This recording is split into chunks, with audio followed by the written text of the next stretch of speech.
একের পর এক নতুন নতুন স্মার্টফোন রিলিজ করে চলেছে টেকনো বাংলাদেশ। তো এরই ধারাবাহিকতায় টেকনো রিলিজ করতে চলেছে টেকনোর নতুন আরেকটি ফোন, যে ফোনটির মডেল নাম্বার হচ্ছে টেকনো স্পার্ক 5 প্রো। আর একদিন পরে দেশের বাজারে আসতে চলেছে এই ফোনটি। কিছুদিন আগে এই স্পার্ক সিরিজের একটি ফোন বাজারে এসেছিল, যার মডেল নাম্বার ছিল টেকনো স্পার্ক 5। এই ফোনটি অলমোস্ট প্রায় সেমি স্টাইল, কিন্তু কিছুটা আপডেট ফিচার যুক্ত করা হয়েছে এই ফোনটির সাথেই। তাই কিছু স্পেশাল দিকও রয়েছে এবং কিছু নেগেটিভ দিকও রয়েছে এই ফোনটির জন্য। তাই গাইজ, আপনারা যারা নতুন একটি ফোন কিনতে চাচ্ছেন অথবা এই ফোনটি আপনি কেনার জন্য বসে রয়েছেন, তারা ভিডিওটি অবশ্যই দেখতে থাকবেন। আপনার বাজেট যদি 10,000 টাকা থেকে 12,000 টাকার মধ্যে হয়ে থাকে, তাহলে এই ফোনটির সম্পর্কে আপনি ভিডিওটি অবশ্যই দেখবেন। কারণ আমি কখনোই চাইবো না যে আপনি কোনো কষ্টের টাকায় ভালো ফোন না কিনে নষ্ট ফোন কিনে আপনার টাকাগুলো নষ্ট করেন। তো গাইস, আমি আজকের এই ভিডিওতে আমি এই ফোনটি সম্পর্কে আমার বিস্তারিত তথ্য এবং এই ফোনটি সম্পর্কে আমার নিজস্ব অভিমত সর্বশেষে জানিয়ে দেবো ভিডিওটির মাধ্যমে, এবং সাথে থাকছে প্রাইস, লঞ্চ ডেট সহ বিস্তারিত আলোচনা। তো গাইস, চলুন আর কথা না বলে শুরু করি।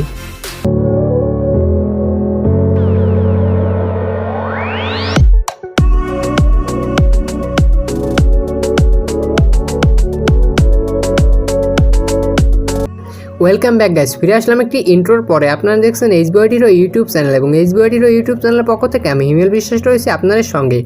গাইস, ভিডিওটি শুরু করার আগে একটি অনুরোধ রইল আপনাদের কাছে, আপনারা অবশ্যই যারা ভিডিওটি দেখবেন তারা একটি সাবস্ক্রাইব করে দিবেন। কারণ আপনার একটি সাবস্ক্রাইবের বিনিময়ে আমি নতুন আরেকটি ভিডিও বানানোর জন্য অনুপ্রেরণা পাই, এবং আপনাদের সাপোর্টের জন্য আমি নতুন ভিডিও বানিয়ে থাকি। গাইজ, আপনারা যদি ভিডিওটি ফুল না দেখেন, তাহলে আপনারা এই ফোনটির সম্পর্কে অনেক তথ্য মিস করে যেতে পারেন। কারণ আমি এমন সব তথ্য তুলে ধরবো যেগুলো আপনি কোনো রিভিউর ভিতরে পাননি। আর আপনি এই ফোনটির খারাপ এবং ভালো দিক জানতে পারলে ভিডিওটি শেষ পর্যন্ত অবশ্যই দেখবেন, কারণ ভিতরে অনেক গুরুত্বপূর্ণ কথা বলবো আমি। তো গাইজ, এই পর্যায়ে জানিয়ে দিচ্ছি এই ফোনটির স্পেসিফিকেশন। এই ফোনটির মডেল নাম্বার হচ্ছে টেকনো স্পার্ক 5 প্রো, এবং ফোনটির বডি ডাইমেনশন হচ্ছে 167 গুণ 76 গুণ 8.3 মিলিমিটার, এবং ওয়েট হচ্ছে 190 গ্রাম। কালার হিসেবে দুইটি কালার আপনি অ্যাভেলেবেল বাজারে পাবেন, একটি হচ্ছে আইস রেডিয়েট এবং আরেকটি হচ্ছে অপাল হোয়াইট। কালার দুইটি আমার কাছে খুবই ভালো লেগেছে, কারণ কালার দুইটি খুবই স্টাইলিশ, এবং টেকনো সর্বদাই স্টাইলিশ ফোনই তৈরি করে থাকে লো বাজেটের ভিতরে। ফোনটির বডি ম্যাটেরিয়াল হিসেবে থাকবে ম্যানেরিয়াল ব্লু, ম্যানেস্টিক পার্পেল এবং পিস পিঙ্ক ও প্যারাসক ব্লু। আর ফোনটির সিম হিসেবে থাকবে ডুয়েল ন্যানো সিম, এবং ওয়াটার রেসিস্ট্যান্ট এবং ডাস্ট অ্যাভেলেবেল থাকবে না ফোনটির সঙ্গে। ফোনটির ডিসপ্লে সাইজ হচ্ছে 6.6 ইঞ্চি, একটি বিগ ডিসপ্লে, এবং ডিসপ্লে টাইপ হচ্ছে LCD touch screen.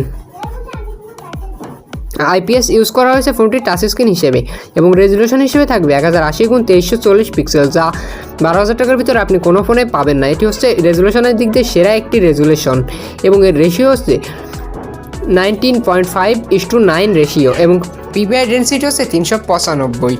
Multi-touch available পাবেন, এবং প্রোটেকশনে থাকছে scratch resistant glass 2.5D curved, এবং নেটওয়ার্কে 2G 3G এবং 4G পেয়ে যাবেন আপনি, 5G ফিচার পাবেন না। স্পিড হিসেবে থাকবে HSPA এবং LTE নেটওয়ার্ক, আর GPRS এবং EDG ফিচারটি থাকছে যুক্ত করা। আর এবার কথা বলি ফোনটির ক্যামেরা নিয়ে। ফোনটির পেছনে যে ক্যামেরাটি ব্যবহার করেছে সেটি হচ্ছে কোয়াড ক্যামেরা সেট আপ। এর প্রাইমারি সেন্সরটি হচ্ছে 16 মেগাপিক্সেল PDA প্রযুক্তি ইউজ করা, এবং সেকেন্ডারি মাইক্রো সেন্সরটি হচ্ছে 2 মেগাপিক্সেল এবং 2 মেগাপিক্সেল ডেপথ সেন্সর, আর সাথে থাকছে 0.3 মেগাপিক্সেল সেন্সর। আর ফোনটির ফিচার হিসেবে থাকবে কোয়াড LED সেট আপ ক্যামেরার দিক থেকে, এবং ভিডিওতে রয়েছে 1080p ফুল HD ভিডিও রেকর্ডিং, এবং ফ্রন্ট ক্যামেরায় 16 মেগাপিক্সেল ক্যামেরা ব্যবহার করা হয়েছে। এই ফোনটির ক্যামেরার দিক থেকে বলতে গেলে one of the best camera set up বলা যেতে পারে। কারণ আপনি যদি একটি সেলফি প্রিয় মানুষ হয়ে থাকেন অথবা ফটোগ্রাফি প্রিয়, তাহলে এই ফোনটি আপনার জন্য one of the best phone হয়ে যাবে আমি আশা করছি, কারণ এই ফোনটির ক্যামেরা অনেকটা ভালো। এবং ফোনটির হার্ডওয়্যার হিসেবে ইউজ করা হয়েছে Android 9, আর চিপসেট হিসেবে থাকবে MediaTek MT6761, আর প্রসেসর থাকছে Helio A22। CPU হিসেবে থাকবে কোয়াড কোর 2.0 GHz কর্টেক্স, যা মোটামুটি ভালো, এবং CPU থাকছে পাওয়ার VR। র্যাম হিসেবে থাকছে 4GB র্যাম, এবং স্টোরেজ হচ্ছে 64GB। কার্ড স্লট হিসেবে থাকবে মাইক্রো কার্ড স্লট অ্যাভেলেবেল, যা 128GB পর্যন্ত এক্সপেন্সেবল। এবার কথা বলি ফোনটির ব্যাটারি নিয়ে। ফোনটির ব্যাটারি হিসেবে থাকছে 5000 mAh লং লাইফ ব্যাটারি, যা হচ্ছে নন রিমুভেবল, এবং ফোনটির ব্যাটারি ব্যাকআপ অনেকটা ভালো হবে। আপনি 28 আওয়ার পর্যন্ত ইউজ করতে পারবেন নর্মাল ইউজে, এবং 8 ঘন্টার মতো ইউজ করতে পারবেন আপনি যদি হেভি ইউজার হয়ে থাকেন। ফাস্ট চার্জিং সাপোর্ট পাবেন না আপনি এই ফোনটির সঙ্গে, এবং সাউন্ড কোয়ালিটিতে রয়েছে MP3 এবং লাউড স্পিকার ফিচার সিস্টেম। এবার কথা বলি ফোনটির সেন্সর নিয়ে। ফোনটিতে সেন্সর হিসেবে ইউজ করা হয়েছে ফিঙ্গারপ্রিন্ট সেন্সর, যা রেয়ার মাউন্টেড হিসেবে অর্থাৎ পেছনে ইউজ করা হয়েছে। আর সাথে রয়েছে অ্যাক্সিলারোমিটার এবং প্রক্সিমিটি, আর কম্পাস থাকছে ফোনটির সাথে অ্যাভেলেবেল। তো গাইজ, এই পর্যায়ে জানিয়ে দিই এই ফোনটির সম্পর্কে আমার নিজস্ব অভিমত।